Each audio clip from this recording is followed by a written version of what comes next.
of the Board of Directors of the Wolfensburg School District for the month of July 2022. I would like to remind anybody from the public who's here that if you have a comment to make about anything on the agenda, just let us know. I don't know if we have any people attending online tonight. I don't think we do. If so, though, please put your question in the chat box, and we'll get to it as soon as we see it. There's a ton online. Oh, hi everybody online. Sorry, I didn't know that. And Dr. Thorpe, I know you're attending online, so if you have a question or a comment and you don't somehow really let us know, that so we can pay attention to that. Okay, thank you. So wait, great. What happened? Everything on my screen just went away. I got to start my browser all over again. I'm sorry, everybody, but I don't know how that happened. Did it happen to you too? My mouse wasn't. Oh, so hey, Monica, what's first on the agenda? I'm sorry, my browser shut down and everything. Oh, I have it here. Okay. So solicitor's report. Mr. Hoffman, Esquire, do you have anything to add to the riveting report that you submitted to us electronically? I do not. You already touched upon the fact of negotiations on Thursday. Yes, too. And if anybody should have a question about your solicitor's report, what should they do? I should contact Dr. Maluchik. Thank you. Thank you. All right. Okay, Dr. Maluchik, the superintendent's report, Just please. a couple of things I wanted to mention on. We had an HR audit done, and nothing reported back, which was good news. We're continuing to review the safety and security, and as we discussed in the executive session, talked to Jermaine about making sure that FastPass system's installed, and he's already on that, making sure everything's happening. And security, FastPass is? which is like a Raptor system where anybody comes visit the school, they got to put their ID card in, and it determines like if there's felonies and things like that, how to let people in or not. So if there's any prior felonies or issues with children or anything like that. Again, security guards are going to continue to meet. We are going to have time with the staff where we do want to continue to keep a focus on safety and security. We just never can let our guard down and continue to keep that a priority at all times. Again, as I mentioned to somebody today, we are very lucky. I know we have two people that would willingly put their life on the lines for our kids. So we are very lucky with what we got there. Couple other things I do want to thank, Lisa Gardner and the administrative team this summer. We've had with ESY and not having a special ed person on staff, everybody's been sharing the duties and the responsibilities with a lot of special ed stuff, and interviews and so on. So I want to say thank you. I know Lisa's not here tonight, but I don't know if people realize how good of a resource she is for this district. I mean, when I say we could probably hire her, if she had a certification, we could probably hire her. She's that good. So she was actually part of our interview process this year. But if I need something, it's there in minutes. So I appreciate that. And the summer focus, that's basically what our summer focus has been, unfortunately, right now. Our summers right now are the busiest time. I'm looking forward to school starting. Because when I sit there and think about how much time we've been spending on special ed and resources, we haven't even got to the logistical operations of the district yet. So that'll be the next few weeks of what we got to do. And I want to thank Jordan Manos and Emily Michael for running our summer enrichment program. They has done a good job. We're still trying to, continue to refine that. This is only our second year doing it, right? I believe second year.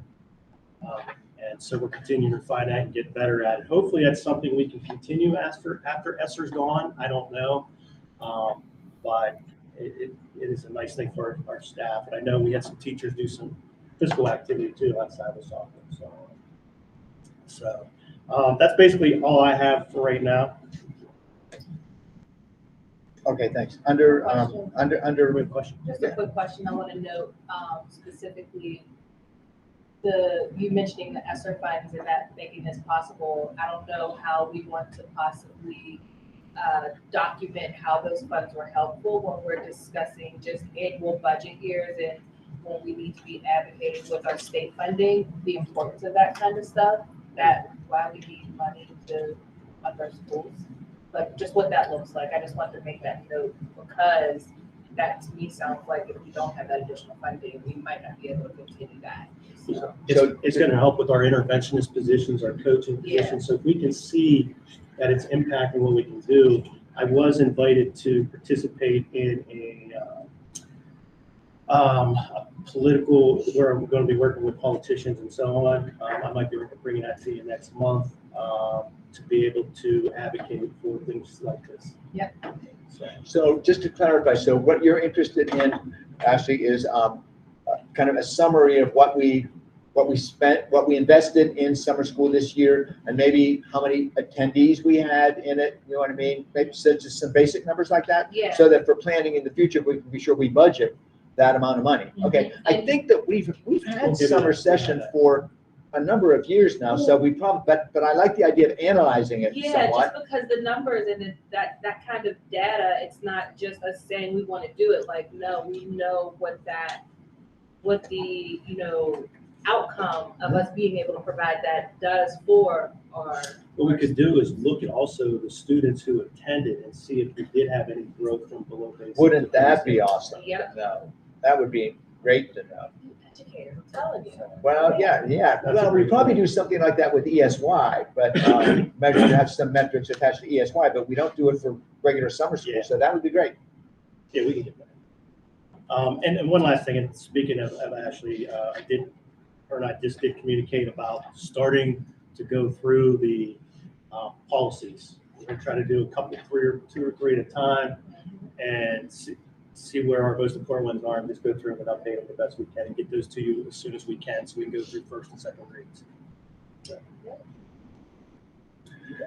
Instead of formal reports from everybody for the month of July, I think we were a little more liberal with that, weren't we? Yeah, we're talking about, because this is a very long agenda tonight. So if you want to go through any of the attachments for the staff or the admin team and have questions or concerns, we can do that tonight, or we can even do it next week before next week's meeting. We just know sometimes this meeting gets into more conversation, and this is probably the longest agenda that we've had so far. So if we want to just go ahead right into the agenda, but those attachments are there in case you have questions, concerns. Okay. Right. I guess I would still ask Ms. Pendro, like, if you had three high-level points that you would tell us about this month, what might they be? Actually, I don't mean to put you on the spot, but actually, the PowerPoint was the typical PowerPoint that I always share. I did have something I was going to pull up that I just wasn't putting it on Word Docs because we just had our meeting. I'll just highlight our year-end review, and I can send this document out. Dr. Joe send it out. So we took our different committees, our transition initiatives, our PSC and our special education committees, data, team committees, communication, media, and I'll just explain to you as we went through like all of the tasks that we had as goals this year, and you'll see it's color coded. So if it was yellow, it's things that we're still working on or we need to make some improvements. Red could be, for instance, our Turner engagement, 5th and 6th grade. We had a cancellation due to parent-teacher conferences not happening in the building, so they were virtual, so it made it very difficult to have access to having staff there. So we gave ourselves a red and how we can improve that. And for instance, green. We met with Mr. Cerrito and Rochela virtually. It was a great success having a virtual meeting with 6th grade students and staff from PPS. So we gave ourselves a green. So this was really nice being able to work with Rochela this year to kind of take everything that we're working on and really look at it as a whole to then reflect, and we're already building how we change that. So that's just what I wanted to highlight, and I can send this out in my weekly update so you can see where we felt we fell, and actually we even added some more things to it. that would be great. So we get to look at the report card they gave themselves. So in essence, yeah, that would be great. Thanks. Principal McClellan has a night off. That's wonderful. She deserves it. Soon to be Principal Gardaki, are you, anything you would share with us on an upper level? I am just looking at enrollment for the next year for virtual program, to see which students who were virtual the previous year would like to return. It is falling about 50 to 60% of the students, so our enrollment will be lower, but as expected, as we hope. Yeah, and some of that, those people might not make up their minds until 3 days before school starts. You know, we know what that's like. So, what would be interesting if you can track that for us is any that don't come back to virtual, we're going to be dying to know what did they do. You know, did they come back to our own schools? Did they move to a different district? Heaven forbid they went to one of those schools that begins with a C. You know, yeah, if you that'd be really valuable for us to know. Right, thank you very much. Am I stealing your show here? Let's see. So, Ms. Hand, we didn't have a marketing report this month, did we? We should have something or something attached there. So, anything from a 30,000 level foot, if you had 3 points to make? Well, we have, the registration originations are starting to come in. So we attached that to our registration. We had one that was saw an ad enrollment for one of the yard signs, Monica, so kudos. One. Wait, was my yard sign? It wasn't your yard sign, it was one of the yard signs that we created. Because my yard sign got pulled out and then. No, it was your idea to have the yard sign, I'm just saying. Okay, that's I awesome, love the that's yard awesome. signs. Three were that we had siblings that went, and then one was a Google search, and one was a recommendation from a family member. So those were all good signs that we're seeing some enrollments. In between the months of May and July, we had 4,100 new people visit our website. So, which is good, you know, I was pleased with that. Let's see, they're basically either going to the homepage or career opportunities. So that was good. And then for niche, we had 10 views, 3 clicks on the website for the Kelly site, 15 views, 4 clicks to the website for Turner, 188 views for our district, 8 clicks, and 1 monthly enrollment page. So we're beginning to see some traction there. Great, thank you. Kelly, I was just gonna say, since the yard signs, if they are working, maybe, do we still have some left? Because I know we talked about this before, we had some, but. Well, we gave every student a yard sign for authorship day, so it said, the published author lives here. Yeah, I've seen a couple around in the neighborhood, so I'm hoping that those make it through the summer. And then we can discuss what we want to do for next year. I was gonna say maybe at the back to school, that would be a good place to give out yard signs for those that don't have them. You know what, I'm wondering if we could maybe switch it up and do like a window panel, like a panel in the window, like a window sticker. Only because so many families have a lot of good stuff in their yards. I don't know, we'll talk about it. Maybe we do both. Yeah, bumper stickers are nice too, the magnets, those magnets, you know, something that you can put either on your car or your window or something like that, I think would be nice. Yeah. I think that just means we should do a variety, because I would like to put a sign in my yard, I always have signs in my yard. Well, we even have one, I'm sure we have some. Yeah, So and then, we'll make sure you get one. but I like the window option too, because if someone is in a building and they don't, you know, it's not their front yard, they can pop it in their window. So I'll yeah, come that, up with some creative ideas. yeah. Thank you. Sure. So, Ed, from facilities, I know last month you gave us a ton of stuff that you wanted us to spend money on, and I think a lot of that made it to the agenda this month for us to go ahead and spend the money on it. But is there anything you would add to? Other than, I'm sure Dr. Joe let you know that the trailers are scheduled to be demoed on the 29th. I figured that everybody had to, so I'll start that one. The power was cut off today. So they just they were putting around the best they can for these schools and everywhere else. And so I think things are moving along with the painting that's happening at Turner, soon to happen in Kelly next week, by the end of this week. So all in all, I think the schools are starting to look up. I spent a lot of time at Turner today with the custodians, and they were bushing walls and doing the floors, and they were scheduling for the floor to do last.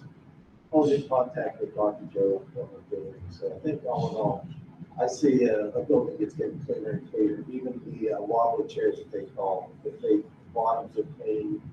So those are things that put back on the floor. You don't see, but they spend a lot of time writing those things. A lot of disinfectant going on. It's really a thing that's high dusting, low dusting. So I think all in all, I think we're ahead of schedule. For what I think is my first year here. And I think the students did a pretty good job with what we have, because everybody's on vacation. Somebody comes back to go out, one's left in the building. There's times that there's only two in the building. So I think what we have at that certain time, I think we're getting a lot done. And maintenance has a lot of reading to do, and we're planning on doing that sort of before the step, before school starts, because you know yourself, you spray, turn back up, so you want to keep on it. And the extra parking that was provided at Turner for staff was done last week, and it really turned out well.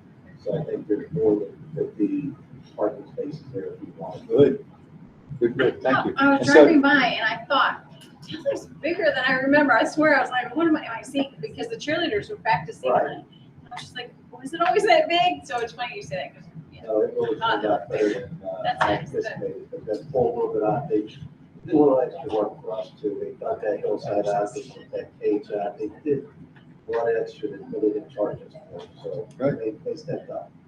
Yeah, free work is always appreciated. So bye-bye trailers is the 29th. 29. All right, everybody, we can get a bottle of champagne and go over. Pardon me? And then with the parking lot, now the basketball court will be open for the kids during the day. And we did it very inexpensive. It's a gravel parking lot. We did it very expensive for like $8,000. So, and it'll work.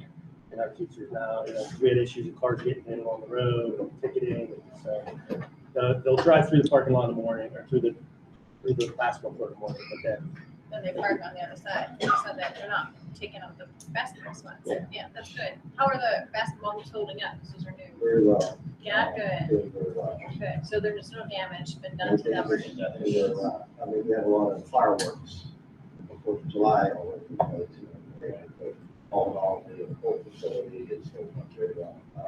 Everyone's doing a great job. And even the cheerleading, when it's done and over, I haven't had any complaints come from it. It's 30th and it's dirty, and so Trevor's doing a pretty good job trying to keep it clean.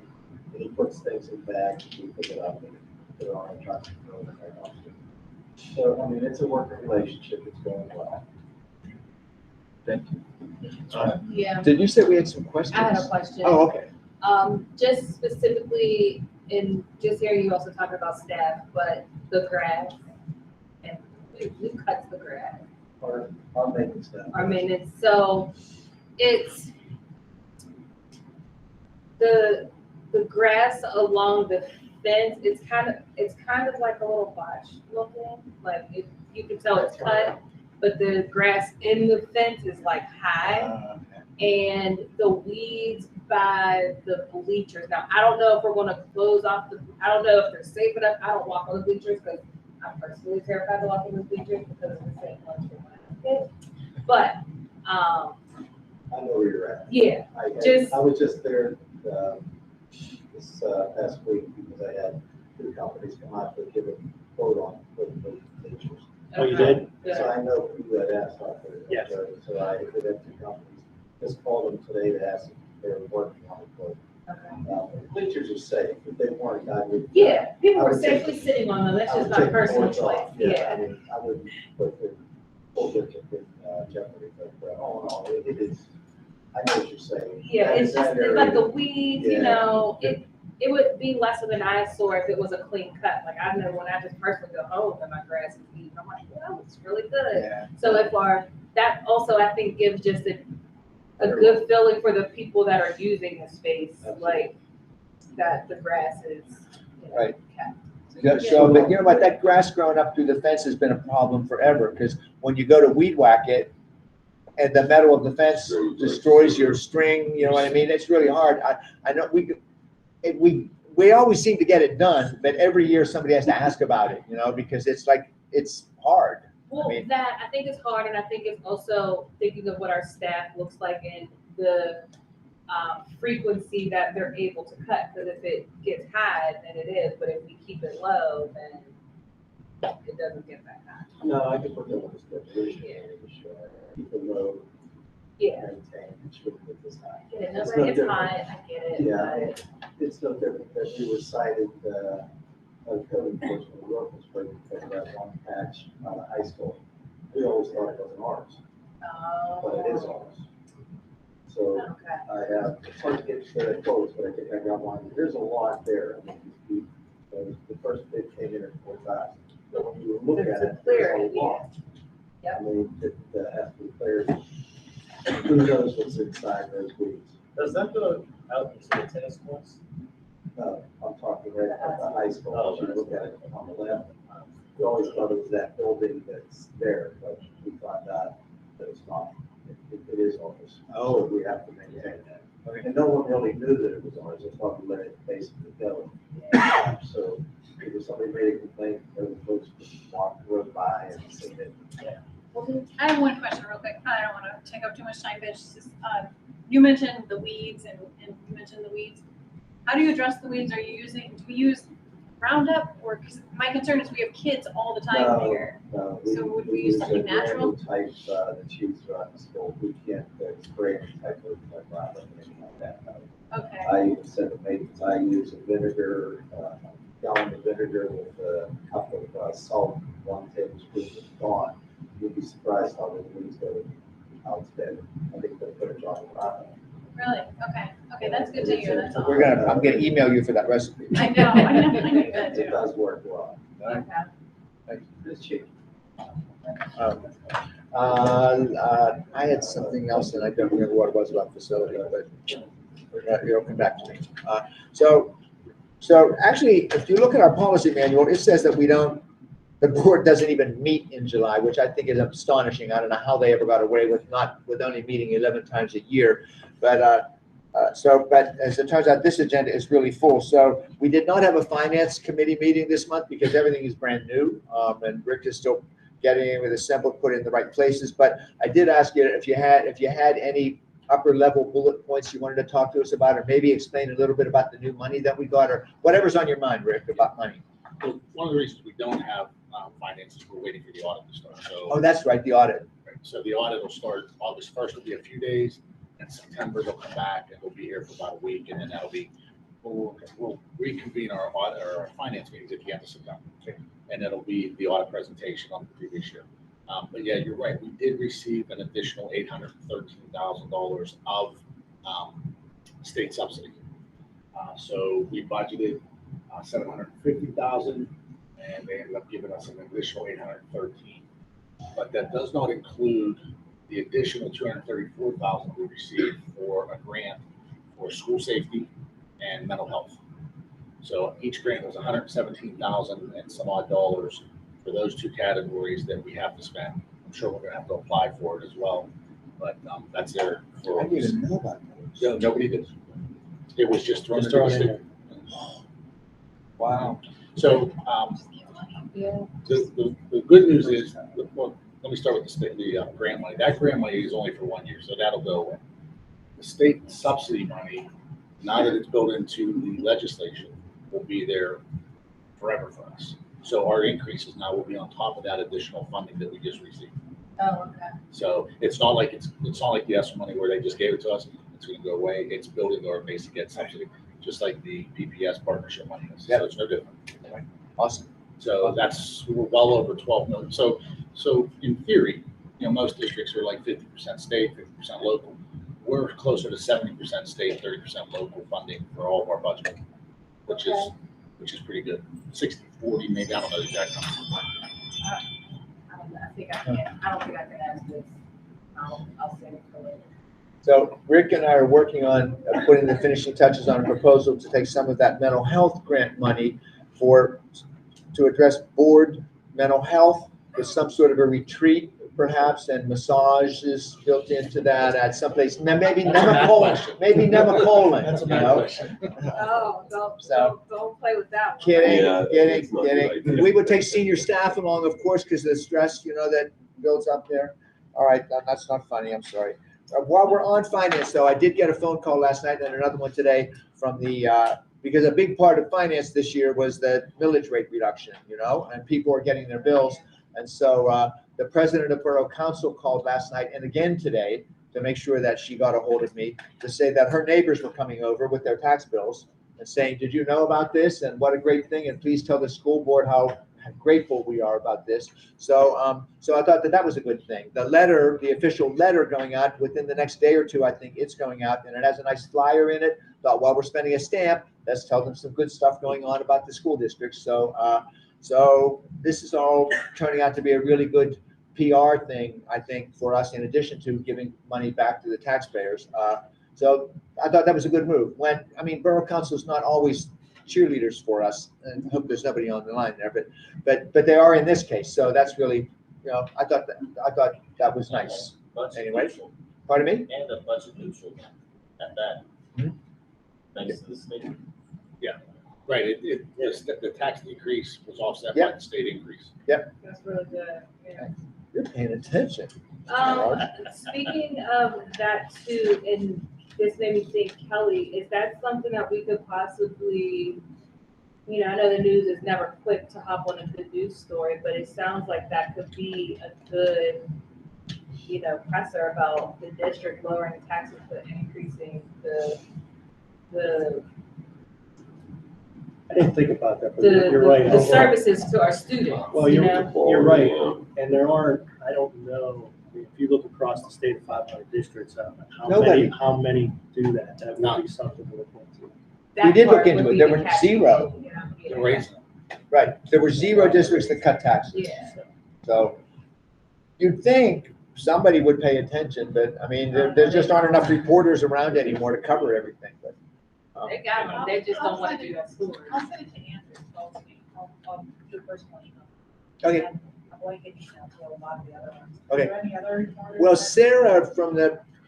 Sarah Schneider used to pay attention to us a lot. I haven't heard from her in a long time, but, you know, from WESA radio. She just contacted us, that was the person that we were working with last week. Right. So, okay.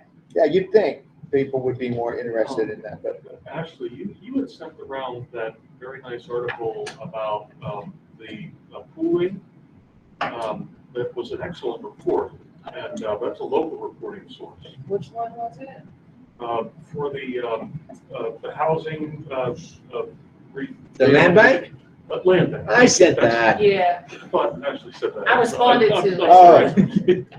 Yeah, The reporting in that was outstanding. It was, that was Charlie Wilson. Yeah. And it looked I like love a local reporting source. It is. So perhaps we can reach out to that reporter and maybe they'll. You know who we mean? Charlie from Public Source. Yeah. Is that the name of it, Public Source? Yeah, Charlie Yeah. Wilson. I always mix them up, but yeah. Yeah, was that's Charlie him. Wilson. I can get you his contact. He's a good writer. Yeah, he is. Yeah. I'm a fan. I like the way he wrote that. Yes, I did too. I'll check to see if I have it in my list of news. If not, I'll get it for you. It's easy. I'll try to forward it to you now. Anything else about finance or any of the other reports from anyone? All right, next week we will, section 4, next week we will vote on the minutes. Nothing under section 5, education curriculum right now. Moving into section 6, instructional staff, Dr. Malishnik, we have a lot of things here. Yeah, we have requesting board take action on hiring Maria Lewis as an elementary teacher at step 1 with a master's salary of $46,665 in all her terms and conditions per the current CBA, effective first teacher day of 2022-2023. And as I mentioned before, she has worked with the district before as a full-time sub. She went back and got her certification. Actually, she's already enrolled into a doctorate program already. She was not taking a break. And she came back to this interview. And she was also the distinguished honor grad of this year's Point Park master's program.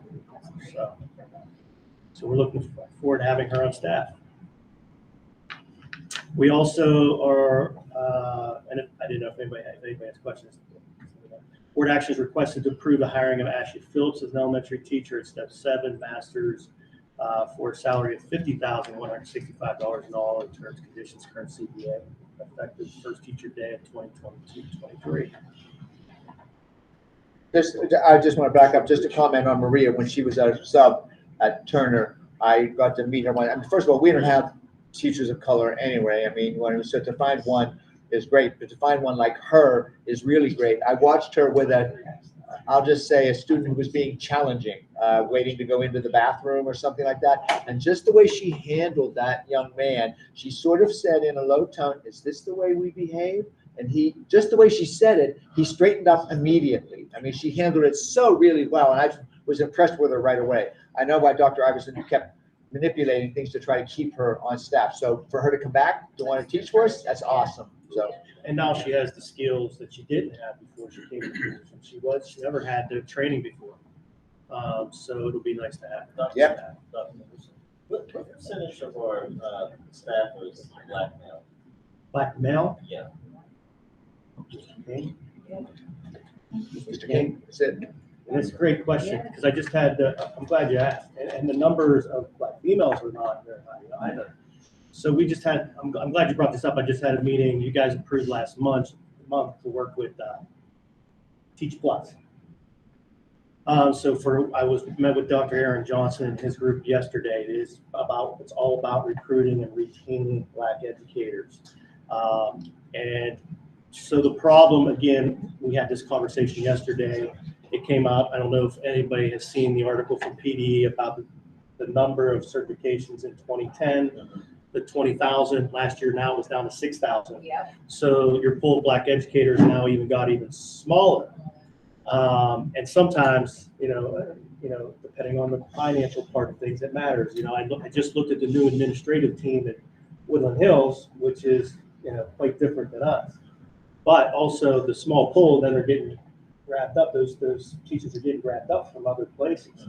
So working with Teach Plus this year, I'm hoping that's going to be an organization. And like I met with the Educational Leadership Initiative, and we're hoping to maybe even reach out to some HBCUs, kind of like what years ago where Virginia and Maryland would come to recruit Pennsylvania, where now, because there is a teacher shortage, because we do need teachers of color,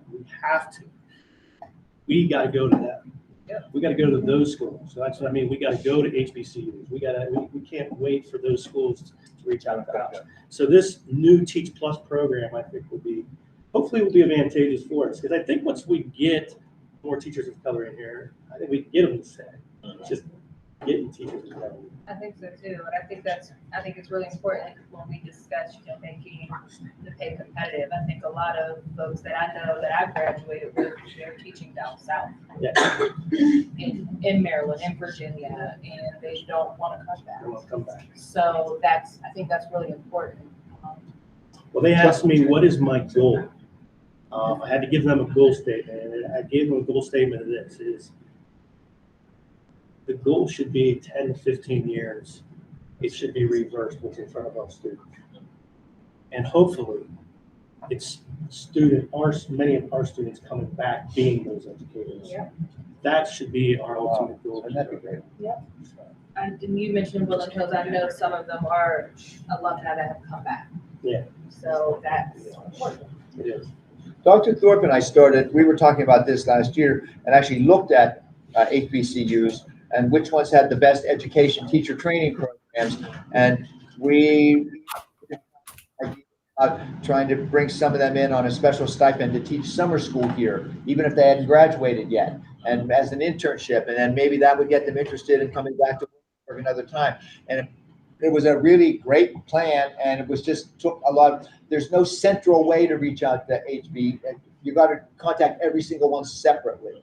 And so we just didn't have the person power to get it done. But We should start with Lincoln and Cheney.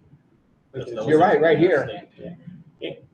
I know where Cheney's at. Actually, we have to help us with that. We have Frank Romero, who's working with the We work with Clareton, Duquesne, South Allegheny, or East Allegheny, Still Valley, so Frank Command working on that behind the scenes for us, setting all that up. So it's that initiative that we belong with is a very good initiative. So we meet, and we're actually doing a professional development on October 10th at Woodland Hills as a group. So that'll be nice. That'll be good. So our teachers are going to talk to those teachers. I didn't mean to take us down that path, but it's a good discussion and we need to have it regularly. Yes, we do. Maybe another time we can have more discussion on how to go about, if we really are serious about having our students return as educators. What are some of the things that we can maybe set up now, start setting up to make that happen? For example, I don't know if this is even possible, but having scholarships for our students that graduate and are going into education, like we could, I don't know if the They're district offering can that do now. that. Pittsburgh Public has changed their Pittsburgh Promise. They branched out now just for students who are planning on going into the education field, just for that group of students. So the Pittsburgh Promise, and I know Clareton, their high school, they have a young teachers education program at Clareton, so that maybe that's something we can talk That's to what I was gonna say, the Westinghouse other with. thing, yeah, I think when I was young, it was called like Future Teachers of America or something. But having something like that with our students that are at Westinghouse, and it's a way to keep in touch with them and then encourage them, and then if they complete the program, they get a scholarship from the Wilkinsburg School District, not from EPS, you know what I mean? I don't know, just maybe we could That talk could about. double it actually, if they are going and graduating from PPS and then they're a Wilkinsburg resident, we're offering an additional top of that, that would be. We just added more work to that. Yeah, I'm not sure we can go down that path. Well, but if we started a foundation or a Foundation separate, could do a it. separate organization, the Wilkinsburg Education Foundation, separate from the school district, it can go raise funds. Mrs. Matt and I have been talking about this for 5 years also. We just never had the chance to, you That's what invited we me meant, down to Matt. work Yeah. on it. You gotta tell us the legal stuff, that's what we meant. Yes, that's right. But that Make is it work. something that could be an initiative for me this year, is also to start that foundation. We did start the Greenwood Civil Education Foundation, and we could gear it to things like that. That's how you get the money to do Yeah. that sort of thing that we can't do with our public funds. Yeah, I think Woodland Hills has something like that, because I know I'm always seeing something there. One other thing about opportunities for our kids, I met one of the original founders of the Neighborhood Academy, which has a really great reputation. It's a very, very small private school, and it has 100% college acceptance of their kids. It's very, very small. I think 100% are very close to 100% Black students. They would like to meet with us and talk about forming some kind of a relationship for our kids to have the opportunity to go there. That's it. So I said, yes, we would want to go and talk to them about that and find out more about it. But you might know more about Neighborhood Academy than I do. She was, I thought they were charter. they're private. No, they're a private, they're not a charter. Yeah, I thought they were charter. Yeah, They offer a lot of tuition assistance. a lot. They have A big lot. But the donors. boys, the boys worked high. I mean, it's like, it's just, I'm familiar with the school, I just didn't know that it was scholarship funded, because I thought it was charter. So yeah, I did too. My church makes backpacks for them. And I was really mad about it. I was like, why are we doing that for charter schools? Make them for Wilkinsburg. And then I said, it's not a charter, it's a private. They do really awesome work. And so it's, anyway, we'll go visit them. That Yeah, makes, I'll set that up. that makes sense now. I mean, 100% college acceptance from their seniors. I They mean, don't play. no, it's real serious. You get kicked out again. So, yeah, so I thought that was really great. And all it took was a conversation and she went, yeah, we want your kids. So, okay. I'm sorry, Dr. Joe. I think we're on item C. Yeah, Just, we'll that be, really just we'll be clicked. at, Okay, that just clicked when you said that. Not bad, right? Not bad at all. I can sell this school district. Okay, Dr. Joe. board actions requested to approve the an MOU to hire building subs. And Matt, you may want to check the wording, make sure. Yeah, we're gonna change the wording, Joe. Okay, that's what I thought. Subs at step 1, salary and all of our terms and conditions of the MOU between WSD and WEA. Again, it's kind of what I mentioned earlier about how we do subs, and that's going to work. I knew this motion may need reword a little bit. Once the union gets back to me, they'll be okay, and that'll be attached as soon as possible. Okay, Matt did get that to me. I'm just waiting for the union to be okay with it. You should do it now. I'm sorry? I was asking Matt if you want to change it. I didn't want to interrupt. I'll send you. Okay, great. But we'll keep that on next week, but in different work language. Unpaid leave. Board action request to approve, the unpaid leave for Rebecca Glatz, the one teacher we talked about last month for the entire 22-23 school year. Per attached the MOU between WSD and WEA. This probably was not a bad idea as we were going through interview process and reaching out to people. And I've also talked to a couple other directors of special ed.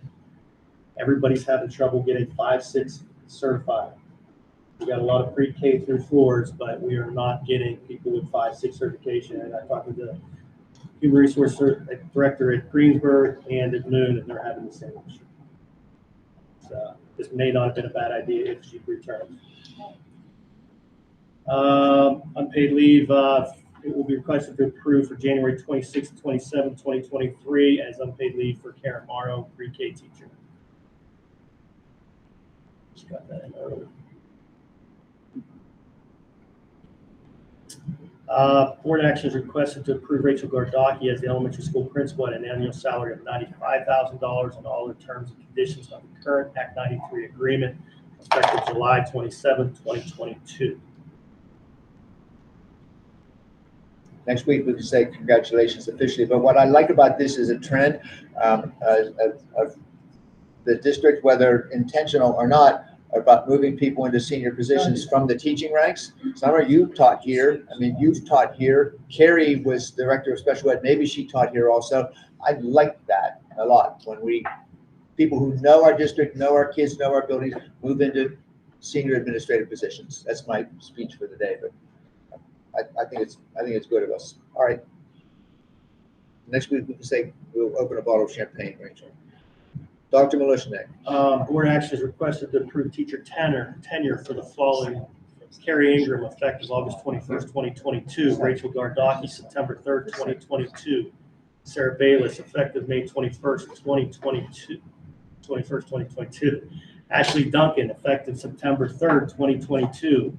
Christina Moraz, effective September 3rd, 2022. And Saxon Andrette, effective September 9th, 2022, based off the school code and having 3 consecutive years of satisfactory evaluations. And looking and seeing the number of teachers there, it is good to see that these teachers are coming back and we're retaining staff here. So, any questions so far, Nancy? All right, Rick. Board action is to request to hire George Trent as a full-time nighttime custodian. This is to replace a gentleman that had already retired. So this is not a new position. And George has been with us as a sub for about 6 months.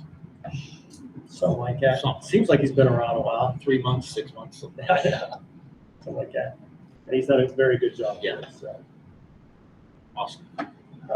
New hires, board action requested up to 6 new kindergarten teaching assistants at an hourly rate of $20.25 and all the terms and conditions of the current CBA affected to be determined. This is where we were requesting earlier in May where we can get more assistants into the kindergarten classroom as well. And we can use ESSER funds to do this. We don't have to retain it. So 2 years down the road, if we cannot afford it, and then we don't have to keep these people. I mean, it'd be nice if we do, especially if we see that data that you're talking about.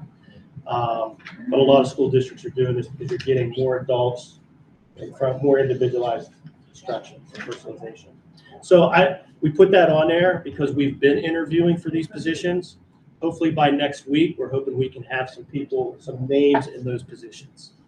So we've been interviewing. So, any questions on those? What's that? Can't wait to send my little. Are these entry-level positions, or do they have to have, what's the criteria? For these positions, they don't have to have 60 credits on these ones, just the For parents. special education, they need to, K counts requires it. We've had the discussion to put them through that highly qualified 10-step module certificate of teaching assistants for GDAC. A lot of our applicants have associates or have bachelor degrees. A lot of the applicants do. But it's not required to have a degree. Yeah. It's not a PE.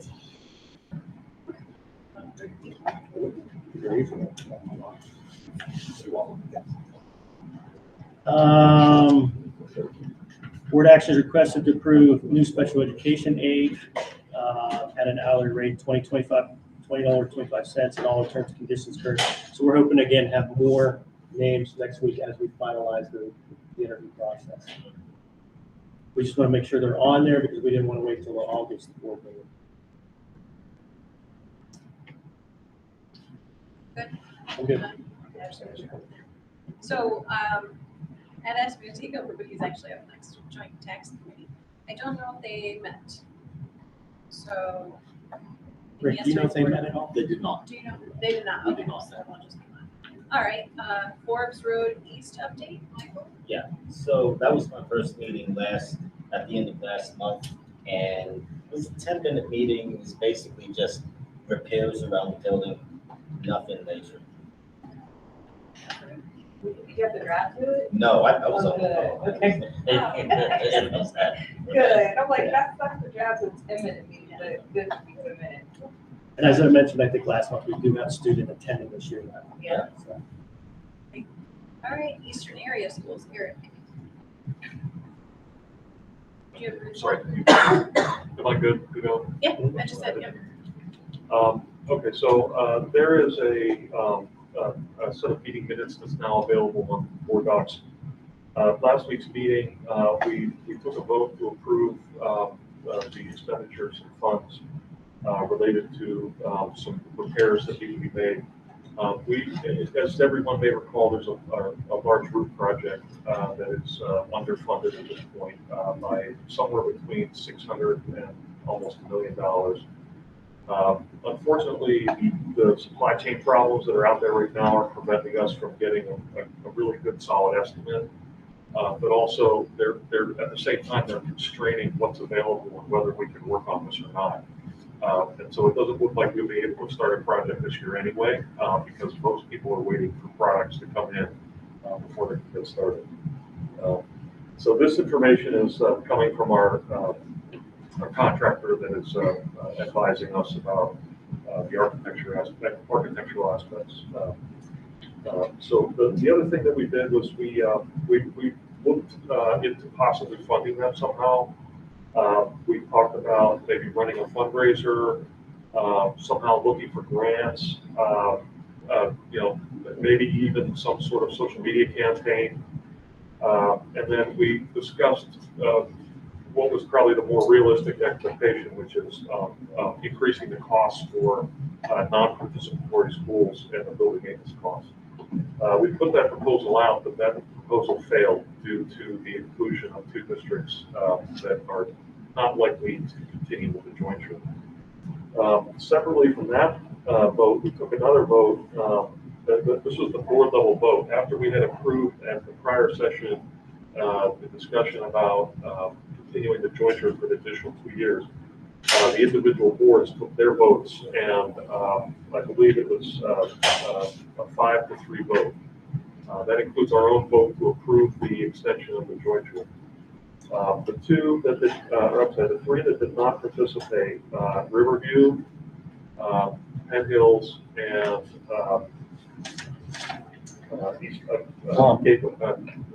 Plum?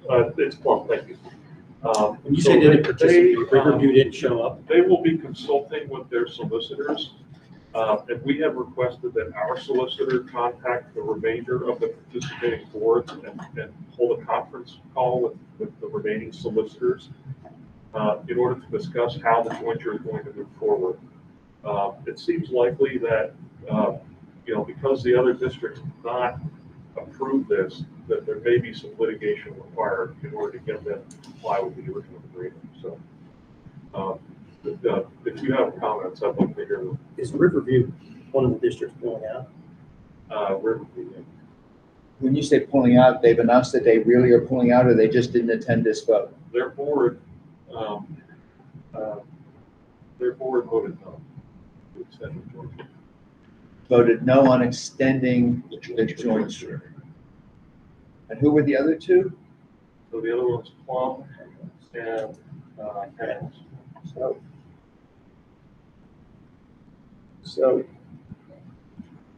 do you mind if we ponder this for a minute, everybody? This is a big deal to us, not just for care of our students, but for the cost. It's really hard to replace the service that we get there for our students who have really serious special needs. I don't know. What's your take? I mean, other than asking our solicitor to reach out to their solicitors to find out what's their intention, is that just step one of what you're recommending? I think so, yeah. I think a discussion between solicitors is likely to form a consensus, coupled with the Eastern Area Schools solicitor, that's Mr. Andy Ivankovich. Andy has some ideas, but I think he may be a little naive. I think he thinks that we're gonna work this out somehow. Just listening to the attitude of the folks from Penn Hills and Plum, I don't think they want to participate. I don't think they want to work towards a solution to this. Now, we have talked with the AIU. The AIU has been very accommodating, let's say, and they've hinted that they could make additional funds available for us to either, as some sort of a repayment system or some type of loan. There's already existing loan out there that serves as a good example of how that would work. But it's a significant amount of money that we would basically be committing to down the road. The existing loan agreement was a 20-year term, and it's just about I think there may be 3 or 4 years left on that term loan. So it'll be paid off within a period of time. The AIU has said that in order for them to wind the program down there, it's probably going to take them 2 years anyway, which was the idea behind the 2-year extension to the agreement. And so, there certainly should be a program there this year and likely next year. And then from that point forward, it will be necessary to discuss what's going on. The AIU was supportive of increasing the maintenance costs. They thought that we were in line with what the other schools, that there's 2 other schools that are kind of formed a similar agreement. They thought we were quite in line with their costs and what they're charging. They had just recently increased their costs as well. They were supportive of the idea of increasing those costs. However, the motion failed. At the next meeting, it's likely that we won't have the other 3 districts. We can re-propose that. I believe that's not, we could do that as many times as we'd like to. It's very likely that if we did that, it would pass next time. So my goal is to introduce that again and have that pass, and begin to, at the very least, begin to start helping the other districts understand that there are going to be increased costs here. Beyond the roof, there's additional maintenance items that are required. There's door issues. They have a number of security issues that need to be addressed. And then there's some significant infrastructure like maintenance and building infrastructure like chillers and air conditioning systems, handlers, and things like that. All those things are beginning to fail at this point. So it's likely, well, just to give you an idea of the scope of the necessary or recommended remediations for different problems. HHSDR did an evaluation about 5 years ago and recommended about $10 million worth of work for that building. So I've looked at that. I've looked at that carefully and reviewed it, and it's full of nice to haves. It's not. There's a couple that I can identify which are very important, which would not necessarily require that level of funding. I think with the addition of the roof and the chillers and the security implementation and possibly a parking lot repavement, I think they'll be good to go for the next 10 years. So I'm thinking that would cost somewhere in the $2 to $3 million range. Maybe a little bit more, but certainly not $10 million that was being estimated 5 years ago. So. Did they say how much how much of an increase? They probably didn't, but how much of an increase? Because I know talking with the other superintendents, what their concern was cost per student ratio, and that's the reason why some of them are pulling out. That was kind of, and I don't know what ours is right now. We would have to figure that out, but I don't know how much they said they might increase because I don't know what our cost per student ratio is there for now, but what it might increase to. Do you mean the IU's fee for educating the kids or the Well, what it support of the costs. building? What it cost, talking to the other superintendents, their concern was cost per student. So what we pay per student for those kids. Right. So that was their concern. I think like in Riverview, they were getting backlash from the board and so on. So there's a basic tuition cost, which is a per student charge, and that's for the Allegheny Intermediate to provide the services. There's a building maintenance fee, which I believe is currently $3,500 per student. And I believe our request to increase that amount by $500. So it would be a $3,500 or $4,000 basically increase. That would raise, basic math, there's about 131 students, an additional $500 per month, and that ends up raising a certain amount. That's not enough to get us to that roof, but it'll put us in a better situation to make payments down the road and avoid some of the costs associated with financing. So right now we're still in a pretty good borrowing environment. That's gonna get worse as we go down the road as inflation increases and things react to that. So my question, there might not be an answer to this. So Riverview, Plum, and Penn Hills, those are, and your basic membership fee is based on the value of real estate in your community, right? There's some formula there. So these places probably are paying a whole lot more than we are as their basic membership fee. So are they committed to paying that for the academic year about to begin, or you get the sense that they're going to renege on that also? Certainly Penn Hills is likely to renege. I think they've already, we had made an agreement between the 8 participating districts that at the end of this current year, we would return there's usually a refund of some of the cost of the tuition based upon the Allegheny Intermediate Union. They're not allowed to be profitable, so they have to return whatever unused funds that they have to the districts. And then we get that back proportionally to what we paid in to begin with. We all agreed to take whatever we got back and put it right back into the school for the maintenance costs. All districts except Penn Hills did that. Penn Hills is the exception. Now I have an agenda item that I'm going to try to reach out to, I think it's Dan, and he is the liaison, I understand, to the AIU at Penn Hills. I believe that he may be persuasive to assist with us with getting that money back to the EAS school. So I'd like to have that conversation. I asked Mr. Ivankovich to have that conversation, but I don't think it's happened, so I'm going to have it myself. Beyond that, I'm not sure what else to do. I'm looking for advice. I don't know what else, a few suggestions. Yeah, no, I just wondered how many students is this involved? And I just wondered where they're going to send these kids if they pull out. So the enrollment this past year was 131 students. 5 of those are ours. I think the largest contingency comes from either New Kensington, which has 17. They're a non-participating district, so they pay a lot of those extra fees. And then the other one, I think, is East Allegheny, or possibly Woodland Hills. I think Woodland Hills might have more. I think they have 43 students there. So for our purposes, this school serves a very important function. They take the kids that most districts cannot handle. They don't have the facilities, they don't have the staff, they don't have the training. For our purposes, it's, when I talked to Darren about it previously, he didn't think you would have a problem placing 5 students elsewhere. But, at the same time, you might have to compete with other schools placing kids at other facilities as well. So, that could hurt us. For the remainder of this year, I believe we'll continue the program. AIU has not indicated that they have any plans to shut the program down at this point.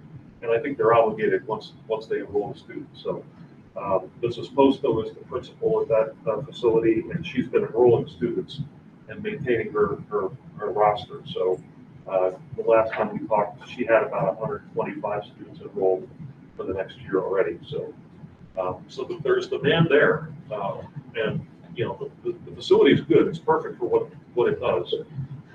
So it would be a shame to see, the continuance, you know, does not happen. I'd really like to see it go, so. Tough spot to be in, it's a money thing. Ed, question. So, what's the next closest school, or facility to that facility? So I don't know exactly where the other two are, but One's there's, one's on Greensburg Pike. Greensburg Pike. One's kind of close to us. Pace school. It's called the Pace. So is that one of those, yeah, because it used to be behind the administration building. Yeah, it kind of sits on, it looks like it's part of the Woodland Hills campus, but it's not. Yeah. And the other one is Pathfinder, and it's out in the South Hills. Wow. Pace is really close. Though. Pardon me? Pace is really close. Pace is very close. Yeah, but the schools all specialized. So I think Pathfinder, for example, is for really severely physically, you know what I mean? Really severely physically limited students. It's in I don't know how else to put it. It's it, yeah. Well, what I was gonna say, so let's say that like this whole eastern area school confederation, it all kind of collapses, right? I imagine there's dozens of these things around the state, right? What would be like our next closest if we wanted to maybe join into another group with that offers the same facilities?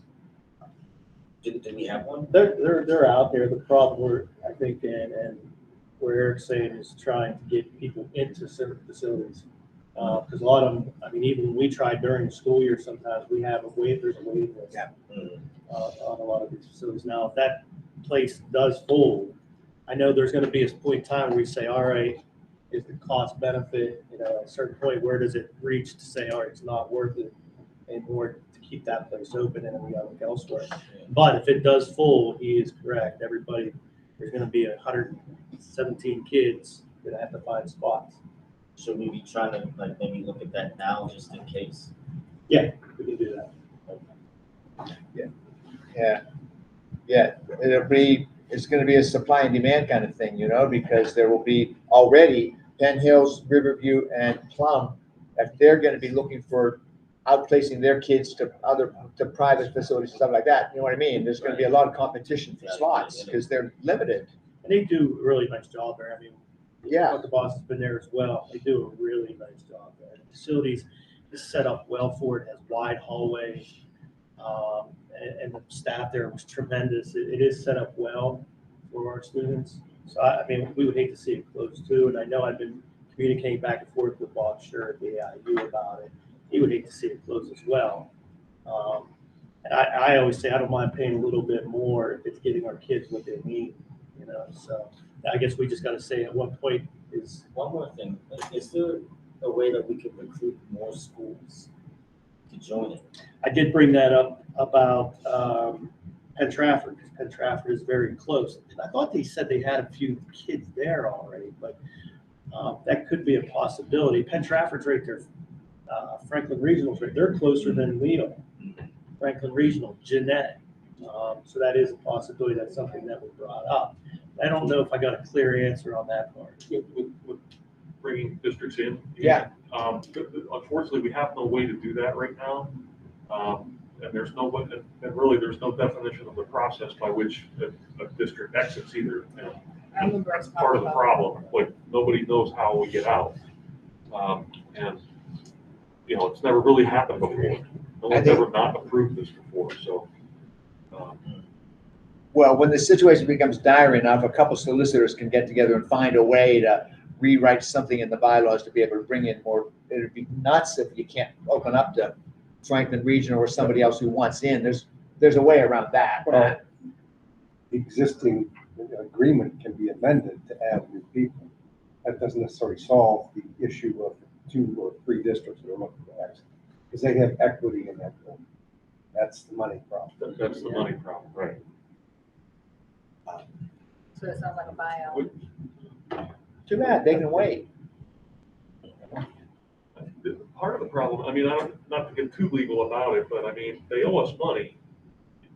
Taking their interest in the property might satisfy that. I mean, it's an ugly process, but, if they're not meeting their obligations, then that could be a remedy. I don't know the relative numbers there, but I'm assuming we'll have this conference call among the solicitors.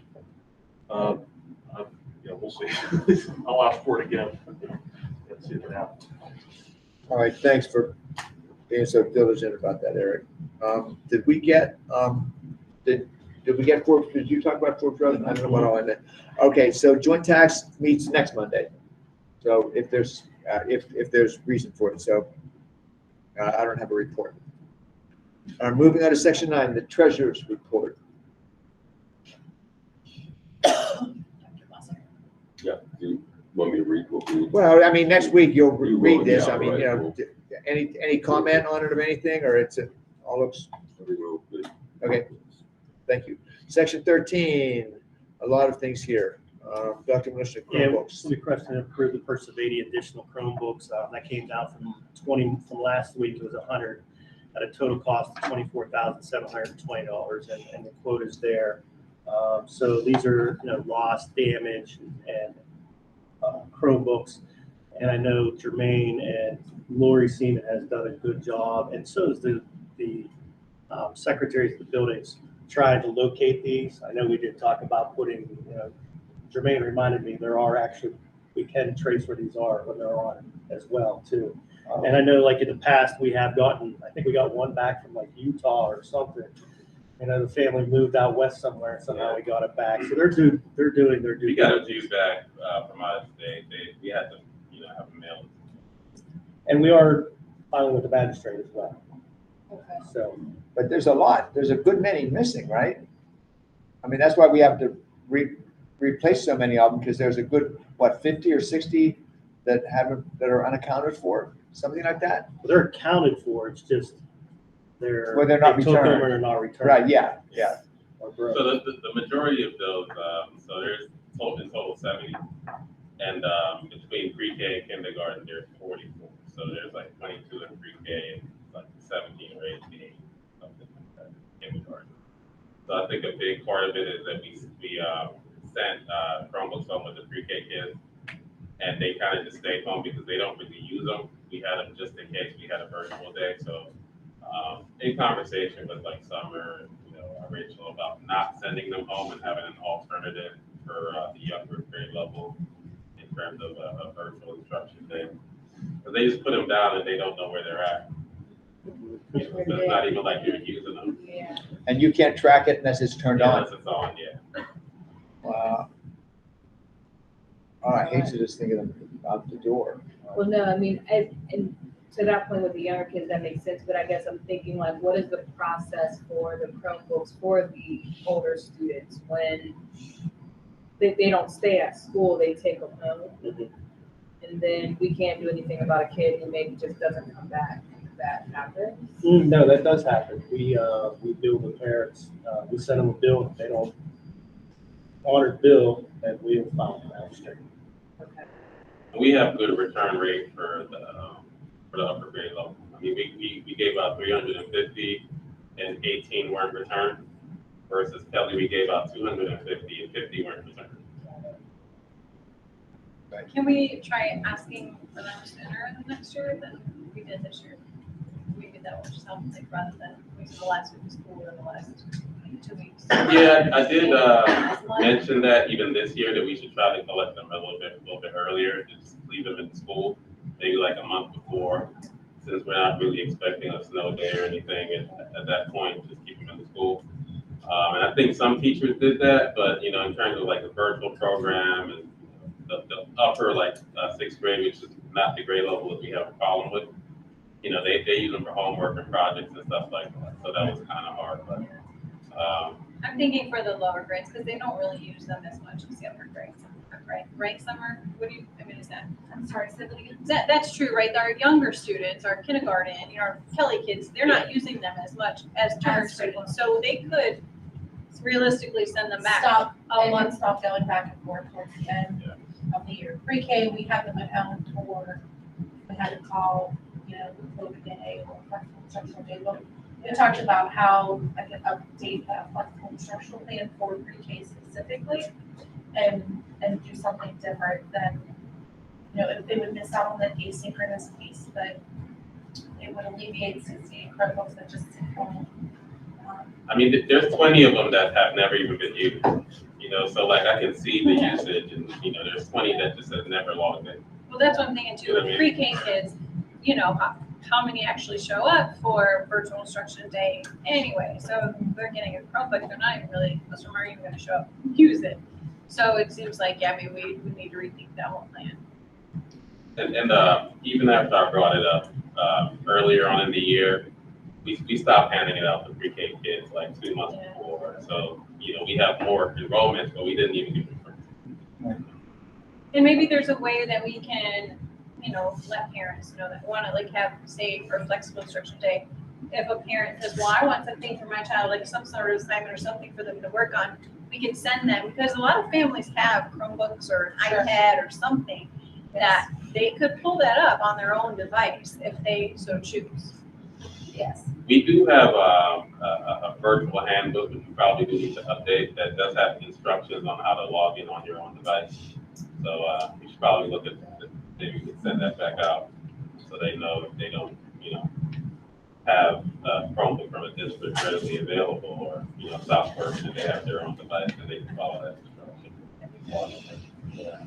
So I was trying to do some things, you might have already just said this, but could it just be on a checkout, like on a need basically just on a need where they come to us for the Chromebook?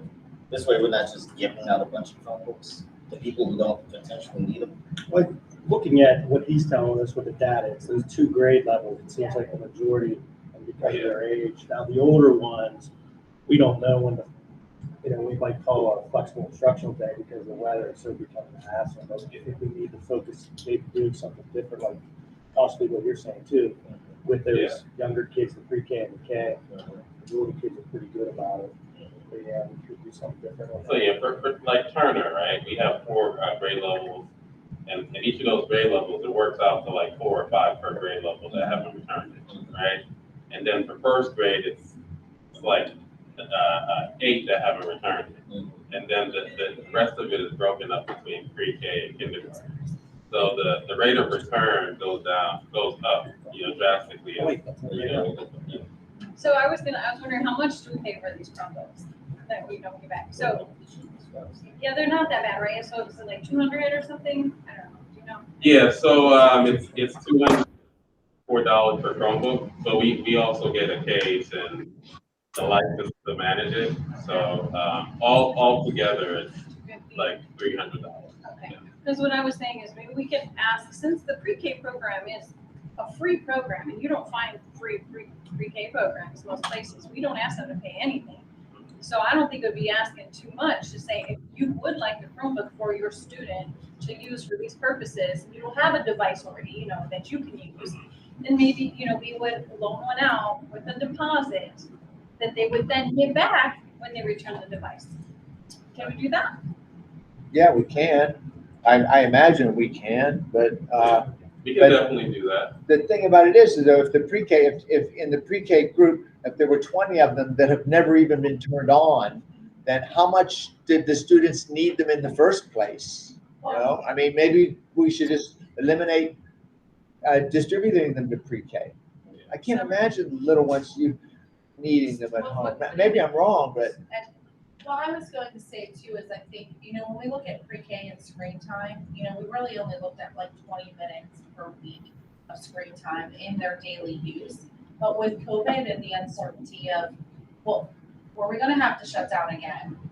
Now we have flexible instructional days, which even the pre-K counts grant, not only did I write one for the district, we had to write a separate one for pre-K count. So you included that into count for a day. So they did just as that. They just went home, and we first talked about transporting them back and forth, but they're as big as as they are. So they just sat at home, and then I think they got misplaced and lost. Where other grade levels, especially second grade, and then as you moved up, they were not just using them for shutdown days, flexible instructional days. They were actually getting their assignments on there.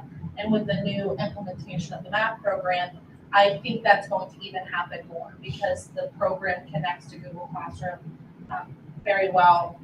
But for pre-K, they're not using them. But I mean, I do like the idea that they wanted to have access because teachers did, those things did set home resources that they could use. that if we could do like, I had to do that for my daughters, you know, at our school, they paid like $35 and covered insurance. And if something happened to it, or, I was required, or I had to decline it, which then made me liable for anything. That was kind of like my step up to a responsibility. I was also going to say these pre-K students are gonna come back as kindergarten students. So hopefully, as we've done in the past, there was kids that showed up to school that never turned in an iPad or a Chromebook with a shutdown. Like, hey, you're not getting a new one, and so you bring back one. We gave them one for classroom weeks, but we didn't send them. So hopefully we'll get more Yeah, back that's true, we did. do that next last year. Yeah, You know, as they come in, we're not going to issue one, and you're not gonna be back in, you know, have that back. All right, okay. All right. All right, this is Rick. Waste management. So this is just us extending our contract with Waste Management for 5 more years. And so it's just a new contract for the garbage pickup in the building, summer and law school. Again, the new hire for board action will be asking to approve Jeanette Mosso as Director of Special Education at salary to be determined and all other terms and conditions per the current Act 93 agreement.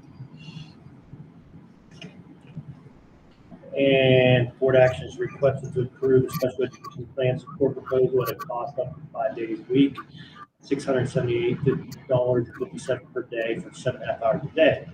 Partial days will be billed at $90.48 per hour. Service will begin July 11th, 2022, and not exceed the $20,357.10. Agreement is attached. This is what I discussed with you guys last month about the special ed plan. If we can go ahead and move through with that ASAP, since it was due July 30th, I did put a request in for an extension on that, and I think it will be approved. But she still thinks that we might be able to make this happen. But I said I want to make sure it's, you know, quality as well too. So she's been here. She started last Monday, a couple days when she was on vacation, did some things virtually, but here full time right now.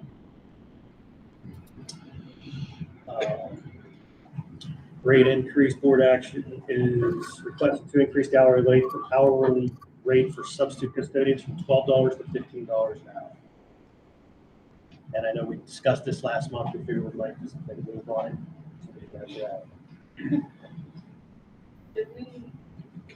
Go ahead. I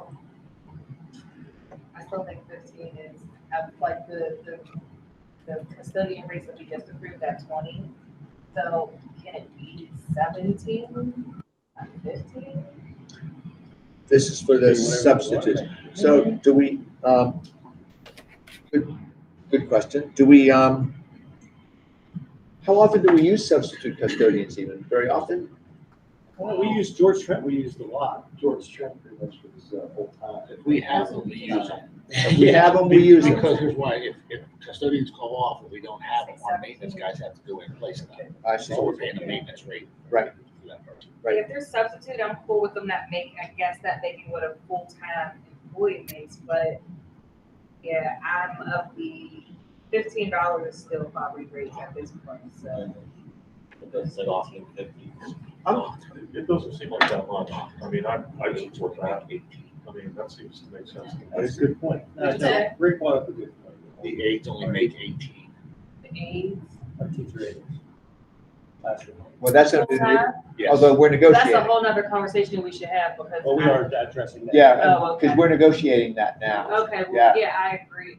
Yeah, I'm that's, glad you right. said that, yeah. That has been driving me crazy. Yeah, a no, while now. I mean, I just think where we're at, as we discuss, like, wanting to keep people and wanting to, you know, show up the way we want people to show up for us, and it's gonna be reflected in what we're paying them.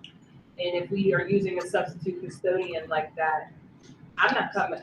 If I wake up in the morning, I don't feel good, I'm not coming for $15. I'll go Grubhub or something, you know, like, I'm just thinking about that. If we want people to come and feel good about this pay for this substitute role, make it worthwhile. So what about 1750? What about 1750 or something, knowing that we're gonna address the aid salary? I Yeah. mean, what do we think about? I mean, is this something we ought to be talking about? I'd like to ask Ed, when we use the substitute custodian, do we get enough work out of them? I mean, I don't know how else to ask that.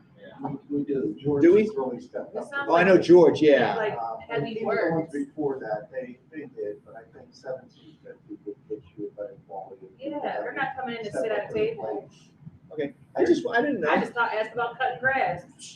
I know what I paid a guy to cut my grass. Yeah, you're right. Yeah, we could use them for that as well, because it's not part of the Yeah. market. Exactly. Yes. Oh. So, Cut grass. Oh, so how do we feel about the 1750 instead of the 15? I think that's good. Okay, thank you, Ashley. You're welcome. So I'll change that. And then we'll have to change the next one as well. The one coming up right now. That's why I put it after. Yeah. Board action is requested its approval with Mark Grant as substitute custodian at a rate of $17.50 per hour. Hey, he'll like that. Effective July 27th. Yeah. I hope you'll like it. I think so. Except for 15. This is a big one. We discussed it last week. We're still looking at. So Ed did bring this to me. I asked him to attach a lot of information for you guys over the next week to take a look at. I'm reaching out to other school districts. Ed's, and you can speak on this on behalf of this too, Ed. Requesting approved UV robotic disinfection machines and air sterilization for Turner and Kelly at a cost of $196,367 to be paid for from the ESSER fund. Do you want to speak on behalf of this one, Ed, on anything? Well, when we did the actual testing, naturally, we did Turner was going to be good because there's the open areas, you could go into the classrooms, everything would be automated. So when the custodian's done, it's just going to press a button on an iPad and this robot's going to go through every classroom. When we tried it at Kelly, because of the ramps, there was a little issues, and I had a lot of questions too. That's why it took a little longer. My one question to them was, if it seemed the shadow on that ramp, would it now turn around and hit the wall? And it did that. So we went back to the drawing board on that. And pretty much what we did is what the hospitals use. We go into a further exam room. They push the small part in, and it's not that heavy. And the custodians were on board with it when we talked to them about it. So they push it in, they press an iPad, basically it starts, they go to the next room. It'll tell you when it's done, they take it into the next room there. Kills 99% of the germs, whether it's mold, it goes into mold. If you really had the opportunity to go down to where the facility is and actually see this work, you'd be amazed that even in the clean air rooms too, that you would smell a difference, you'd know you were in an actual clean room environment. So my question to them when it didn't work at Kelly was, I had 3 levels. So now I can't expect the custodian to Right. this up a ramp when the actual robotic wouldn't roll up. So we were back and forth, and we really did get a deal here because now we're getting 3 units. We're going to stick one on each floor. All they have to do is roll it in. Not only that, they threw in these air cleaners in. So all in all, I know it sounds like a lot of money, but I think for what we started with and what we're getting now, it's basically, Kelly's going to be like the hospital, where they actually roll it in. And there's good with this too, because each floor will be done on a daily basis where at Turner, we're going to say, okay, first floor, but let's say Carrier Center says we've got more people sick with flu, so we'll keep it on that floor. So there'd be constant communication between staff and the principals to me on what we should and how we should use this. So all in all, like I said, it is a good thing. I think we made it by getting 3 units, even though they're not mechanical, they're still real pushing in, and it's not things that the custodian has to push up that ramp to get hurt. That's my main concern too. I don't want anyone to get hurt. Right. So, I'm sorry, I got distracted for just a second there. So are you thinking that would be why? So at Turner, they're gonna work fine, right? It's gonna work fine. So, but at Kelly, it's gonna be way more problematic. Should we think about just a trial where we get them for Turner and see how it all works especially until the renovation and stuff is done? Kelly might be a very different building in a while, and the ramp wouldn't be an issue. I'm just throwing it out there. I think I misunderstood then. So I thought I heard you say multiple ones on each floor. Right. They won't be robotic. They will be manual.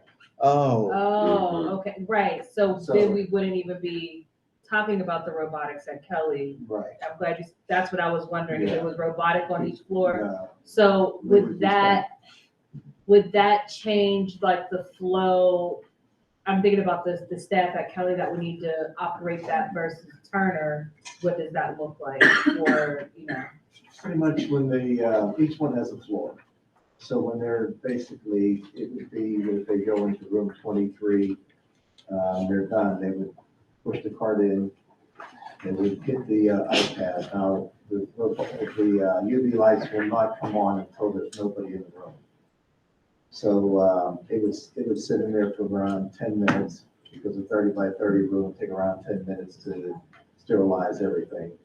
And then after they're in the next room, by the time they're done there, they basically just keep rolling it around. The last would be the hallways. so is this an overnight person that will be working? Right, this is the evening people, Got it. because there's too much traffic during the day. Yeah, With yeah. UV lighting, you can't look at it. Right, So it no. wouldn't even work.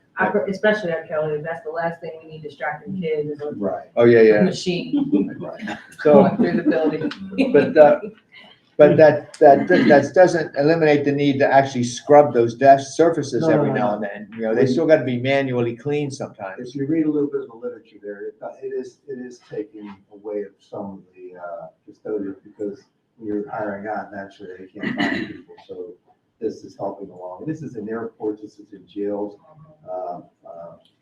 Oakland Catholic has it, Freedom, Midland. So it is around. And we are getting some favorable results back. So It's a good PR this thing. replaces, I know when they clean, then they Yeah. spray, disinfect. This replaces it, Sure. because that spray disinfectant leaves Replace that. the film, Right, the film, residual on it. This would replace that. so there won't be a film. It won't be. Warranty? I believe you got 1.5 years on all moving parts. Naturally, the ones that are manual, it's almost, it's like 3 years on the bulbs. And the bulbs are, the life of the bulbs is a long, long time. It's like 3 years on the bulbs.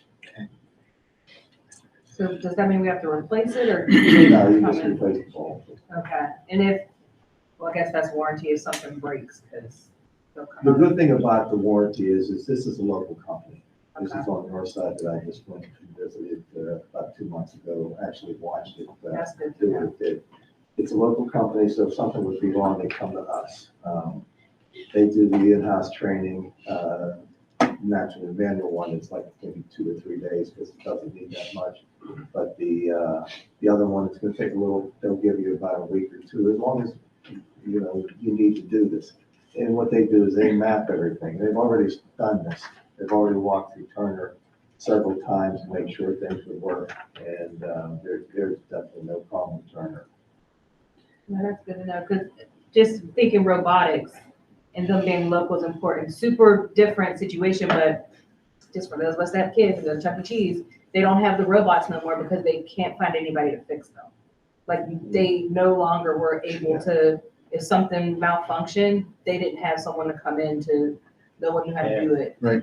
Company's So, been in business for around 60 years too, so. see, and yeah, it's local. right. It's right down the road. But I'm thinking we won't be here forever, so when these robots are operating, Right. who's coming in to? And you said Freedom, because I remember I asked, but I Freedom couldn't has see on it, the, Freedom has it. Oakland Catholic. Oakland Catholic, Catholic and Midland. and Midland. Okay. Westmoreland County, Hershey, Bear has it too. So, I mean, there's a good, I get you more on it. but- so I asked him to put, and put on there, there's a lot of information. That way you have all the information on something that, with that kind of price tag, I want you to have everything you can have on that, so. Any thoughts or questions on this? Because it's a big chunk of money, and we're going to want to vote on it next week without having to have the discussion all over again if we can help it. So anybody have comments, questions, concerns about it now? What are Or your do thoughts we think- about Do we him think we trying know to enough? run first and see what it does? Or That would be the robotic. Actually, we know it doesn't work in Kelly. Okay. Manual's manual, we know it's gonna work. Okay. I mean, we could either get out into where they can branch, So- in there you could branch out 4 if you wanted to, which one we would, we would keep them on this part. That would be best. If you had an area, you know, basically they tell you to start pretty close to the teacher's desk, and it encompasses that whole area. They already did the measurements. So they know they know how long it will take for the next one to go to the next room. I mean, I'm interested in what impact this might have on kids getting sick and the flu and teachers getting sick and all that kind of stuff. I mean, Like if how much? if it does a better And it's job. not Because it's air gone, we're filtration, gonna have more and more trouble with pandemic stuff. Yeah, right, It's not- exactly. It's not gone. Yeah. It's not, so. Why else would we Um, get it?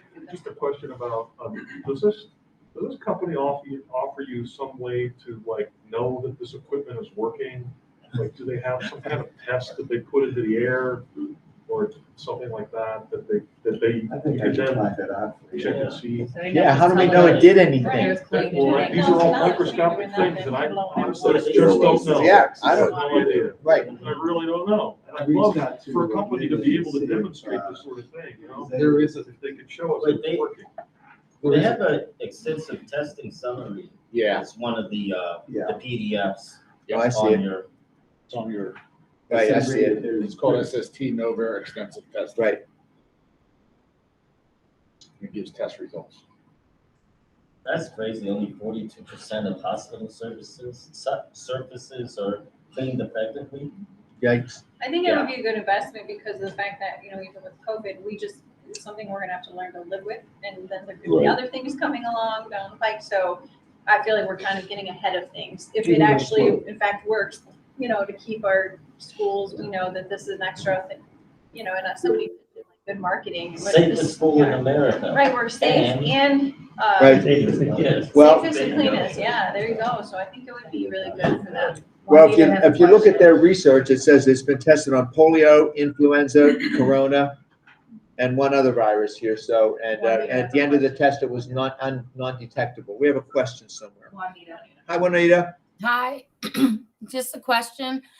Do we know any other districts that are using this and have they mentioned how effective, like were their numbers down, COVID or any type of illness numbers down?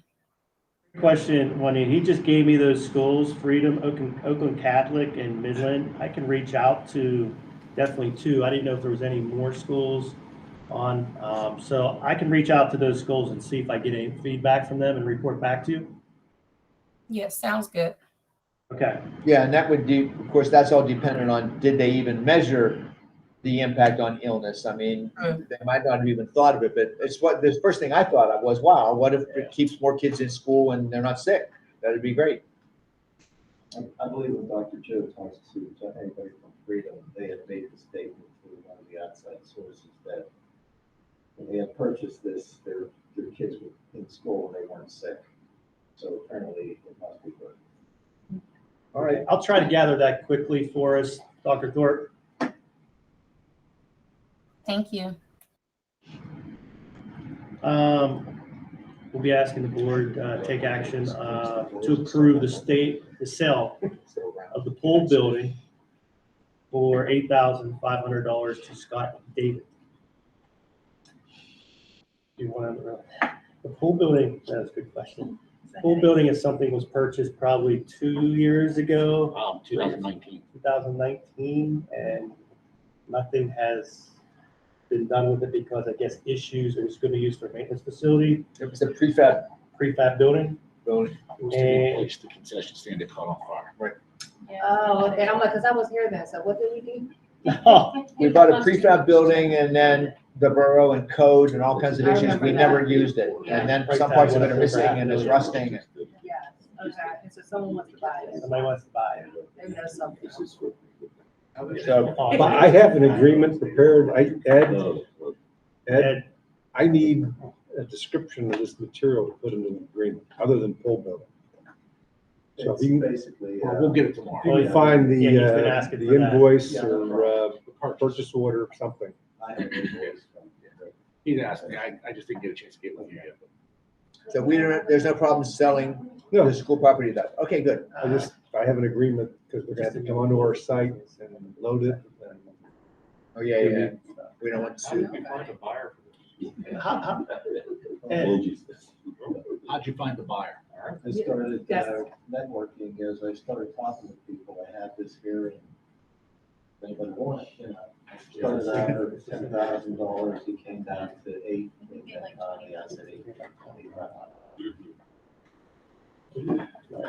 Which I think is pretty good for someone that's been sitting in a field, trusting God as is. Who He knows what if- parts are missing? Parts must be missing, but he already did his homework that if he needs things, company already supports the building.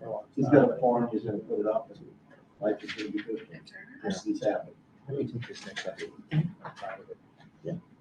Where's it sitting at right now? Is it up in the tennis courts? Yeah, that's at that, okay.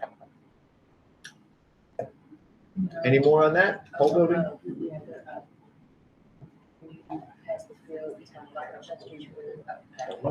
We gotta take a ride up there, so I've never been up there. We really go, so, you know how to go up there? Just right We'll go on a past field school trip. next. Right past school. Is that Turner Street? Is that what that street is? I don't remember. I was just on it Saturday. Watching the kids play. Anything else on the pole building? And we're gonna just schedule a field trip to go up and see where the tennis courts used to be. I asked Dr. Minister if I could do this next one, because finally, next week, board action will be requested to approve the agreement with Bill Cray to become owner's rep at a monthly cost of $10,000 up until through the pre-construction phase. This has all gotten worked out with Matt, with him, to everybody's satisfaction, I think. There's a maximum amount of money, whatever cost, and finally we'll be able to have somebody with his skill level sit down with the architects and start planning out what can we do in phase one and when can we get started on it and when can stuff go out to bid. I think everybody's met Bill. I think everybody feels good about Bill, so I sure hope this passes next week. Oh, you didn't meet him yet? Oh, I wasn't here. oh, okay. Oh, okay. Yeah, he was at one of those things. Right, so, okay, we can turn it back over to you, but I just wanted that Okay. one because Yeah. it took so long.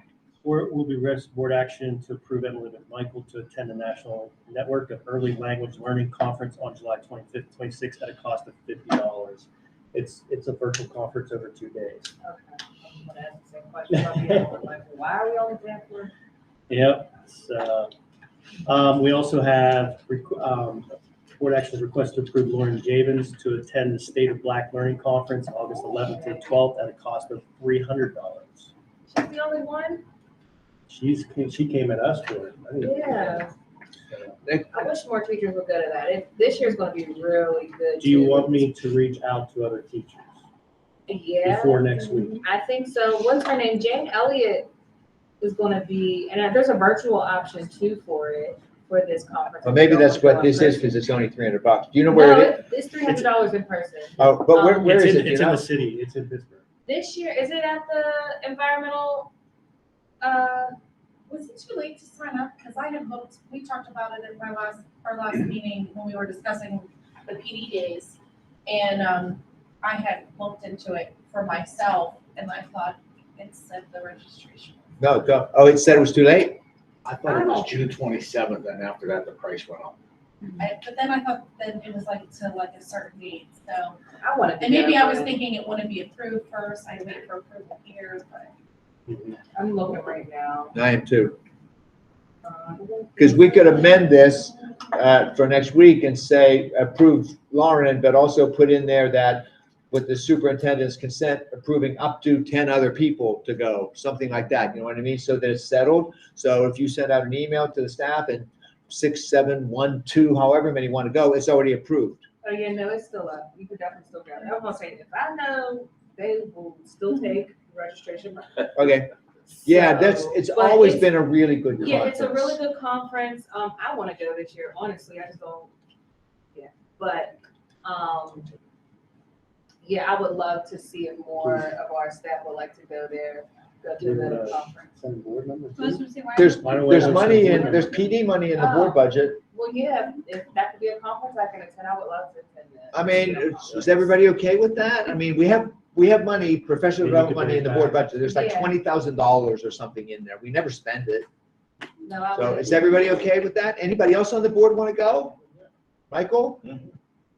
What I day- mean, we ought to what day talk, is if you, It anybody is- else that wants to go, let Dr. Malushnik know or Rick know. Why? It's a really, really valuable conference. Why not for next week? Okay, we'll add that on for All right, next and week, I'll hurry up and get an email. to them. Yeah. okay? Yeah, and I mean, there's just Awesome. and I think it's something too to keep in mind as we have this conversation as well about hiring more, Black educators.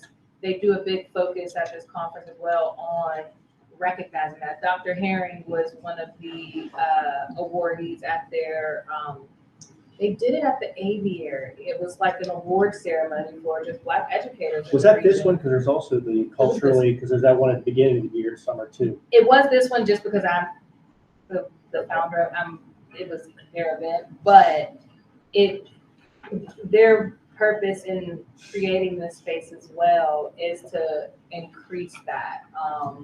They even presented at South by Southwest this year too, in their education department. The first one of these was in Chatham, wasn't it? Yes. And that one was so good, we asked Dr. Iverson to reach out to them to bring them in for a professional development day just for our own staff, Yeah, and it just never happened. yeah. But I thought that'd be a great professional development topic, you know? Yeah, no, that would be great, and it is still on there, so I would love to see more of our educators Okay. attending this. So we'll amend this There's thing another to good one approve, being there, you know, up to CUI, 10, that's something else. Yeah. Okay? Thank you. Awesome.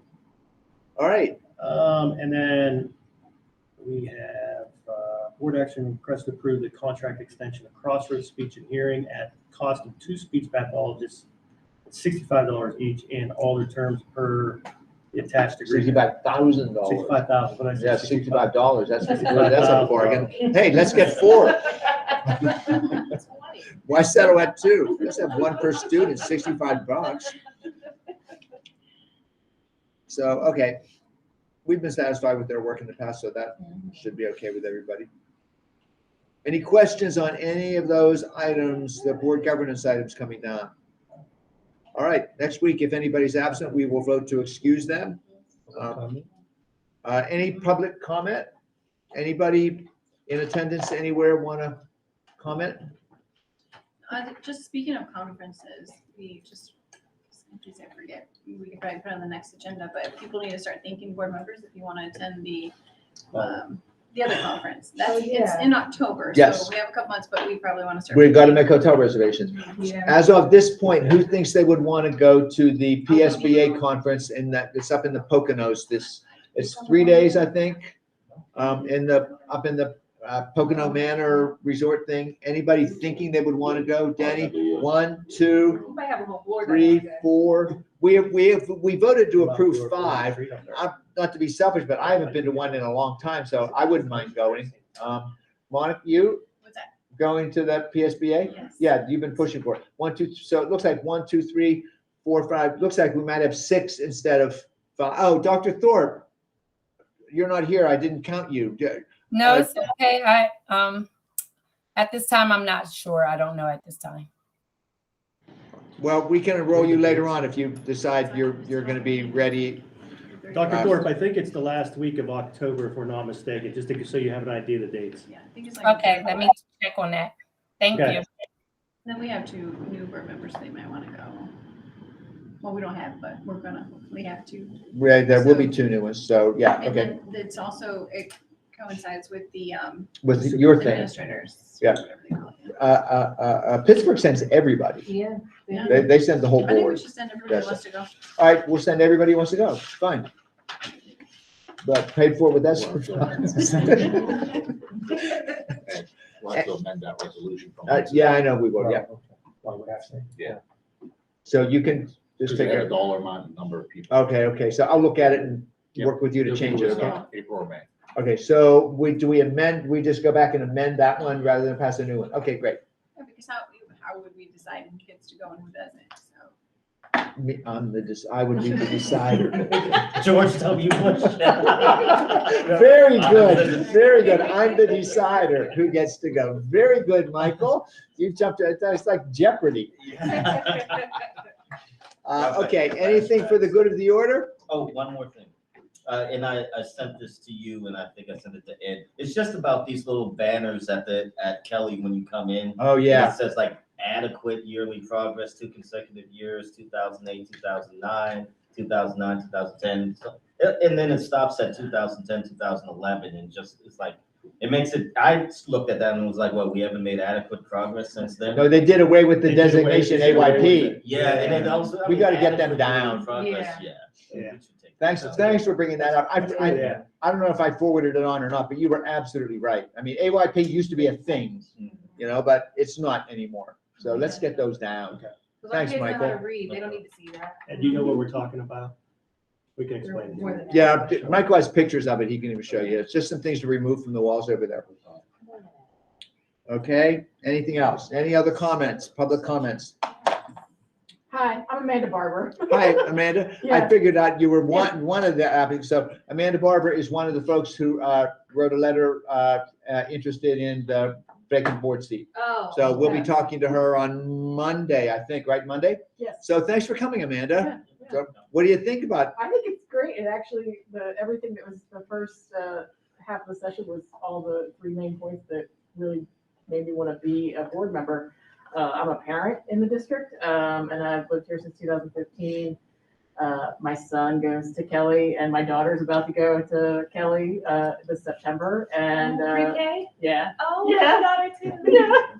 And so, yeah, my 3 main goals here, my son is autistic. And so to make sure that students with disabilities were We have a represented, great program. to make sure we get more Black educators in our schools to represent, what our district looks like with the students that we're actually educating, and to try and get that out to the taxpayers that look at what we're doing with this tax money and how we're able to do everything that we're able to do. So yeah. I think we should make her president. Don't step down. So, Yeah. so I just that's wanna say great. hi. Thanks for coming. That's Yeah, great. thank you so much. I invited everybody to Yeah. come. There might be somebody, are there any other interested board people